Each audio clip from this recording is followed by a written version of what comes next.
मान लीजिए आप कल सुबह उठते हैं और आपको पता चलता है कि अरावली की जो पहाड़ियां हैं उनको काट दिया गया है। 100 मीटर से छोटी जितनी भी पहाड़ियां हैं सुप्रीम कोर्ट के अनुसार उनको काट दिया गया है। तो आपको किस बात का दुख हो सकता है? आपको लगेगा कि अरे टूरिस्ट प्लेसेस कम हो जाएंगे, जो अच्छे सनसेट व्यूज और सनराइज व्यू के पॉइंट्स हैं वो कम हो जाएंगे। बट अरावली का जो महत्व है वो सिर्फ घूमने फिरने या ब्यूटिफिकेशन के लिए नहीं है।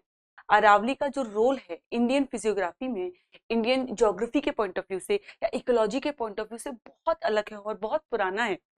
अरावली आपकी जल, आपकी जलवायु, आपके वन, आपकी जो सराउंडिंग्स है, इकोलॉजिकल एनवायरनमेंट है, आपकी जो जैव विविधता है, सबको फिक्स करती है। अरावली अगर नहीं होती तो राजस्थान की मरुस्थल की धूल पंजाब, दिल्ली और हिमालय तक को कवर कर लेती।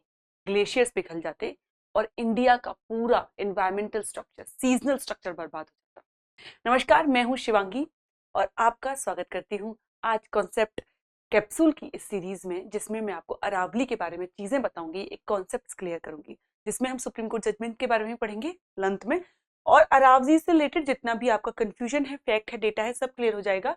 ये जो वीडियो है या ये जो क्लास है आरएएस के पर्सपेक्टिव से बहुत इंपॉर्टेंट है, क्योंकि इसमें जितने तथ्य हैं और जितना भी कवर किया गया है वो राजस्थान को मद्देनजर रख के ज्यादा ध्यान से कवर किया गया है।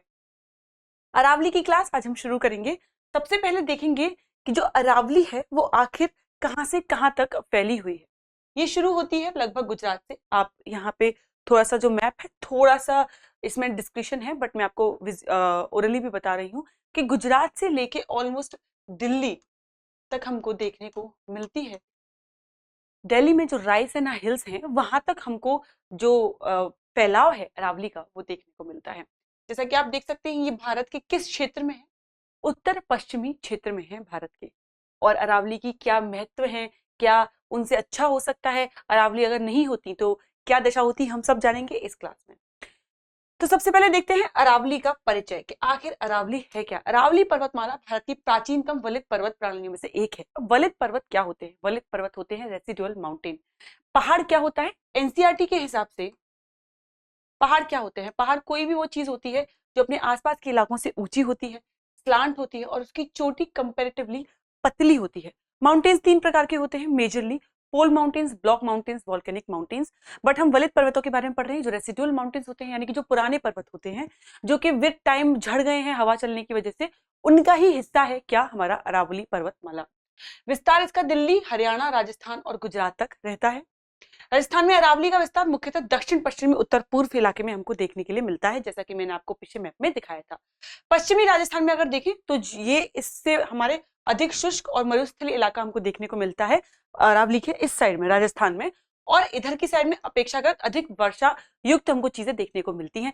क्यों देखने को मिलती है? मानसून की वजह से। मानसून और अरावली का क्या कनेक्शन है, मैं ऑलरेडी इस पे क्लास ले चुकी हूँ मानसून के ऊपर, आप उसको जाके देख सकते हैं। अरावली और मानसून का कनेक्शन आपको समझ में आ जाएगा। अरावली केवल पर्वत नहीं है बल्कि जलवायु, जल, वनस्पति और मरुस्थलीयकरण को नियंत्रण करने वाली एक जीवन रेखा है जो राजस्थान को जीवन देती है। ठीक है, आगे बढ़ते हैं राजस्थान में अरावली के वितरण की ओर कि आखिर अरावली राजस्थान में किस तरीके से फैली हुई है। बात करते हैं दक्षिण पश्चिम और उत्तर पूर्व में। प्रमुख क्षेत्र जो हमें अरावली के अंदर देखने को मिलते हैं वो है आपके सिरोही, उदयपुर, राजसमंद, अजमेर, जयपुर, अलवर, सीकर और झुंझुनू आदि। मोस्टली सिरोही को देखिए यहाँ बोल्ड में लिखा हुआ है, इसका भी एक कारण है। सिरोही को बोल्ड में इसलिए लिखा हुआ है कि जो मेजर 50 हम चोटियां पढ़ते हैं अरावली की, जो आरएस पॉइंट ऑफ व्यू से आपके लिए इंपॉर्टेंट है, उसमें जो टॉप 2 सबसे इंपॉर्टेंट, सबसे ऊंची पहाड़ियां हैं वो हमको सिरोही में ही देखने को मिलती हैं।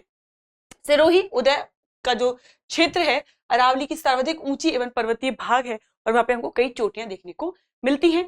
दक्षिण पश्चिम में पर्वतीय के अधिक ऊंचे और सतत एवं संघन हमको इलाके देखने को मिलते हैं। उत्तर पूर्व की ओर जाते हुए ऊंचाई एवं निरंतरता कमी होने लगती है। ये आपके लिए इंपॉर्टेंट हो सकता है।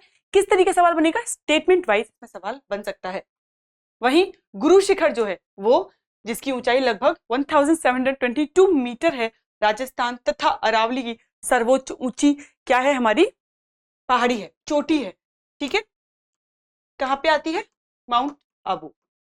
ठीक है, चलिए आगे बढ़ते हैं। ये है आपका पूरा मैप 50 चोटियों का, जो कि राजस्थान में सबसे ऊंची चोटी है। मैं आप स्क्रीनशॉट ले सकते हैं, पीडीएफ भी आपको टेलीग्राम चैनल में मिल जाएगी। हम टॉप 5 की बात कर लेते हैं, बाकी आपके सामने है, आप इनको वीडियो रोक के बाद में आराम से देख सकते हैं। सबसे ऊंची गुरु शिखर जो मैंने आपको बताया था सिरोही में, गुरु दत्तोत्तय मंदिर यहाँ पे है। तो यहाँ पे भी हमको डिस्क्रिपेंसी देखने को मिलती है, कहीं यहाँ पे 22 मिलता है, 27 मिलता है। तो अगर आप मंदिर को इंक्लूड करते हैं तो 27 है, मंदिर को इंक्लूड नहीं करते हैं तो 22 है। फिर सैर ये सिरोही में है, दिलवाड़ा ये सिरोही में है, इसका भी आप देख सकते हैं, इसका भी देख सकते हैं। और जरगा ये कहाँ है, ये उदयपुर में है। अचलगढ़ कहाँ है, सिरोही में है, अचलगढ़ दुर्ग, अचलेश्वर महादेव मंदिर यहाँ पे है। बाकी आपके सामने है, आप आराम से इनको देख सकते हैं। आगे बढ़ते हैं अरावली और भारतीय मानसून की तरफ कि भारत में अरावली और मानसून का क्या इंपैक्ट रहता है। दक्षिण पश्चिम मानसून भारत में मुख्यतः अरब सागर और बंगाल की खाड़ी से प्रवेश करता है, जैसे कि हम लोग लास्ट मानसून क्लास में भी बताया था। आप उस वीडियो को ध्यान से देख सकते हैं, आपको मानसून से रिलेटेड हर चीज जो बच्चों को कंफ्यूज करती है, कहाँ से हवा आती है, कहाँ जाती है, बिल्कुल अच्छे से क्लियर हो जाएगा। पर्वत मानसूनी हवाओं के ऊपर उठकर वर्षा कराने में सहायक होते हैं। कैसे होते हैं वो भी हमने लास्ट में किया था। जैसे मान लीजिए हवाएं यहाँ पे आ रही हैं, पर्वतों ने उनको रोक दिया, उनके अंदर नमी है, तो यहीं पे झड़ के बारिश होने लगती है और इधर वाला इलाका जो हमारा रेन शेडो रीजन वो सूखा रह जाता है। अरावली की दिशा साउथ वेस्ट नॉर्थ ईस्ट में होने के कारण अरब सागर शाखा की हवाएं इससे समांतर बढ़ती हैं इस तरीके से। जैसे हमारा राजस्थान है तो हमारी अरावली ऐसे है, तो हवाएं भी उनको ऐसे ही रीच करती हैं। इसी तरीके से वर्षा का भी जो रेनफॉल का डिस्ट्रीब्यूशन है वो भी इसी तरीके से है। इसलिए पश्चिमी राजस्थान में अरावली पश्चिमी घाट जैसी व्यापक अवरोधक भूमिका नहीं निभाती। यानी कि अरावली क्योंकि इस तरीके से है तो वो रोक नहीं पाती है जो हवाएं होती हैं और वो उसको क्रॉस करके निकल जाती हैं। फिर भी अरावली के काफी रोल्स हैं। अरावली रेनफॉल में फिर भी हेल्प करती है, जो डिस्ट्रीब्यूशन होता है रेनफॉल का उसमें हेल्प करती है। राजस्थान के पूर्वी पश्चिमी जलवायु के अंतर को प्रभावित करती है कि जो अरावली है उसके इस साइड में कितनी वर्षा होगी और उसके इस साइड में कितनी वर्षा होगी, इसको भी प्रभावित कौन करती है, अरावली ही करती है। आगे बढ़ते हैं और देखते हैं अरावली के जल विभाजक एवं नदी के तंत्रिकों की नदियां किस तरीके से हमारी जो अरावली है उससे इन्फ्लुएंस होती हैं, किस तरीके से काम करती हैं। फिलहाल आप ये देख लीजिए, ये हमारी अरावली की पर्वतमाला है। मोटा मोटा एकदम करेक्ट मैप नहीं है, 50-50% डिवाइडेड नहीं है, थोड़ा बहुत अंतर है। इस साइड में हमको क्या देखने को मिलता है, हमको रेतीली मिट्टी मरुस्थल देखने को मिलता है और यहाँ पे हमको खेत खलिहान मैदान जैसे इलाके देखने को मिलते हैं। अरावली से अनेक छोटी बड़ी नदियों एवं जलधाराओं का उद्गम होता है। पर्वतमाला का ढाल पूर्व और पश्चिम दोनों ओर जल प्रवाह जो निश्चित करता है, कौन करता है, अरावली ही करती है। पश्चिम की ओर लूनी नदी तंत्र है और दक्षिण की ओर कौन है, बनास नदी तंत्र है। आगे आपको मैप में दिखाती हूँ। ये है हमारा अरावली पर्वतमाला का मैप, जिसमें आप ये अरावली देख सकते हैं और इसके आसपास आप नदी देख सकते हैं। नदी एकदम करेक्टली पोजीशन नहीं हो सकती है मैप में, बट ऑलमोस्ट एक्यूरेट है। आप इनको देख सकते हैं, कहाँ बनास है, साबरमती कहाँ है, लूनी कहाँ है और ये किस तरीके से इन्फ्लुएंस करती है रिवर्स को, अरावली किस तरीके से इन्फ्लुएंस करती है। बात करते हैं अरावली के खनिज वन और जैव विविधता की कि अरावली जो होती है वो हमारी खनिज में और जैव विविधता में किस तरीके से रोल प्ले करती है।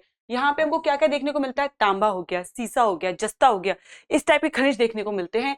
और यहाँ पे हमको क्या देखना, खेताड़ी क्षेत्र में तांबा विशेष रूप से महत्वपूर्ण है। मकराना, राजसमंद, उदयपुर क्षेत्र में क्या मशहूर है, संगमरमर का निर्माण के पत्थर मशहूर है। वन और जैव विविधता की बात करें तो अरावली के वन शुष्क पर्णपाती एवं कांटेदार वनस्पति के बीच संक्रमण क्षेत्र बनाते हैं। यहाँ पे हमको क्या क्या देखने को मिलता है, कौन कौन से वन्यजीव क्षेत्र देखने को मिलते हैं, सरिस्का है, कुंभलगढ़ है, माउंट आबू है। अरावली से जुड़े अन्य वन क्षेत्र भी यहाँ पे मौजूद हैं। वहीं इसके इतिहास, इसकी संस्कृति और मानव भूगोल की बात करें तो अरावली की पहाड़ियों में हमको क्या देखने को मिलता है, कुंभलगढ़ का फोर्ट देखने को मिलता है जो कि यूनेस्को वर्ल्ड हेरिटेज साइट भी है। तारागढ़ दुर्ग जो कि अजमेर में है, अचलगढ़ दुर्ग जो सिरोही में है, दिलवाड़ा जैन मंदिर जो माउंट आबू सज्जनगढ़ में है, उदयपुर जो बैराठ प्राचीन ऐतिहासिक क्षेत्र है, गुरु शिखर जो धार्मिक महत्व है। ये सब क्या है, उसके ऐतिहासिक रूप से फेमस है। जिस तरीके से हमें अरावली में बहुत सारे पहाड़ देखने को मिलते हैं जो उसकी चोटियों पर स्थित है। इन्हें क्यों बनाते थे राजा महाराजा, अपनी सुरक्षा के लिए। बड़े इनकी मोटी दीवारें बनाते थे, परकोटा बनाते थे बहुत मोटा मोटा। अगर अरावली नहीं होती तो भारत पर संभावित क्या असर होता, ये आपके लिए बहुत इंपॉर्टेंट स्लाइड है। अरावली का भौगोलिक आधार क्या है, अरावली लगभग कितनी लंबी है, 692 किलोमीटर लंबी प्राचीन पर्वतमाला है जो साउथ वेस्ट से नॉर्थ ईस्ट दिशा में चलती है। यह उत्तर पश्चिम भारत की महत्वपूर्ण जल विभाजक यानी वाटर डिवाइड प्रणाली है। वाटर को डिवाइड करती है, रिवर्स को इन्फ्लुएंस करती है कि किस साइड से वो बहेंगी और धार के हिसाब से। अगर इन दोनों लूनी, बना, साबरमती तथा चंबल, यमुना, गंगा से जुड़ी ड्रेनेज सिस्टम विकसित करती हैं। अगर अरावली नहीं होती तो क्या होता, जल विभाजक संरचना बदल जाती, लूनी एवं बनास जैसी नदियों के कैचमेंट तथा वर्तमान स्वरूप नहीं होता, उनको कैचमेंट एरिया बदल जाता, कहीं और बह रही होती, शायद इतनी लंबी नदी भी नहीं होती।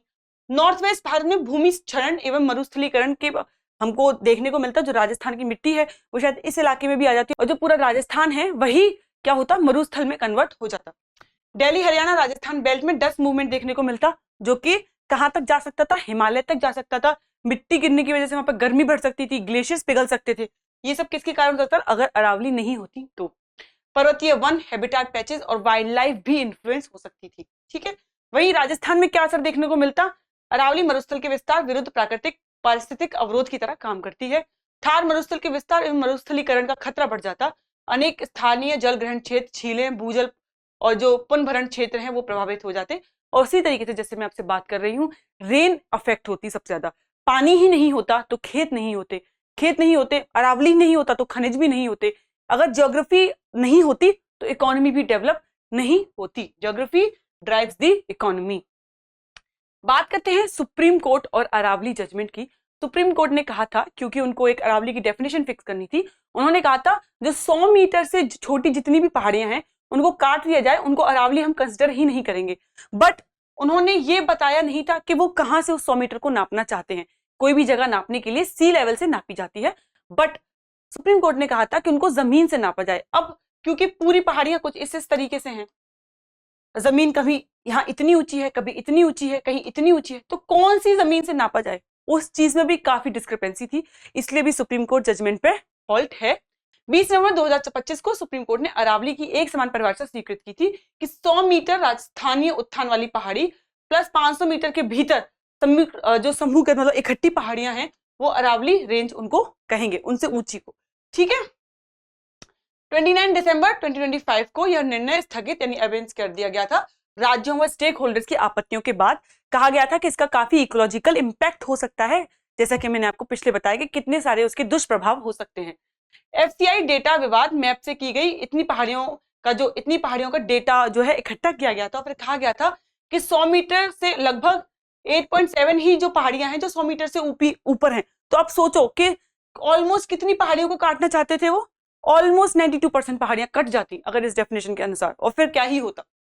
फिर 25 मई को ये जो है 5 सदस्यीय हाई पावर्ड कमेटी बिठाई गई ताकि वो क्या करें, साइंटिफिक इवेल्युएशन करें कि क्या करना चाहिए, अरावली की क्या डेफिनेशन होनी चाहिए। और अब लास्ट में जो आपका निर्णय है या फिर जो आपकी नेक्स्ट सुनवाई है या नेक्स्ट जो आपका पेश होगा कि आपने क्या डिसीजन पे पहुंची ये कमेटी, वो 31 अगस्त 2026 को क्या है, पेश होनी है। तो अभी उसमें टाइम है, जैसे अगस्त चल रहा है। ठीक है, अरावली आपको मैंने पूरा पढ़ा दिया, कहां से कहां तक है, कौन कौन से क्षेत्र में है, कौन कौन सी पहाड़ियां हैं जो अरावली की राजस्थान में आती हैं, आपको मैंने दिखा दिया। ये पीडीएफ आपको टेलीग्राम चैनल में मिल जाएगी। इसी के साथ मैं और अच्छे अच्छे कॉन्सेप्ट आपके लिए लाती रहूंगी, आसान भाषा में, अच्छी तरीके से, वो भी राजस्थान आरएएस या आरपीएससी के किसी भी एग्जाम को ध्यान में रखें।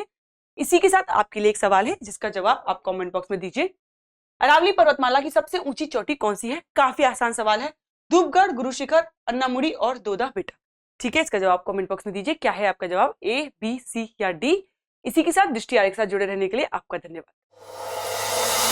अब एग्जाम की तैयारी को और बेहतर करने के लिए हमारे चैनल को लाइक, शेयर और सब्सक्राइब करना ना भूलें।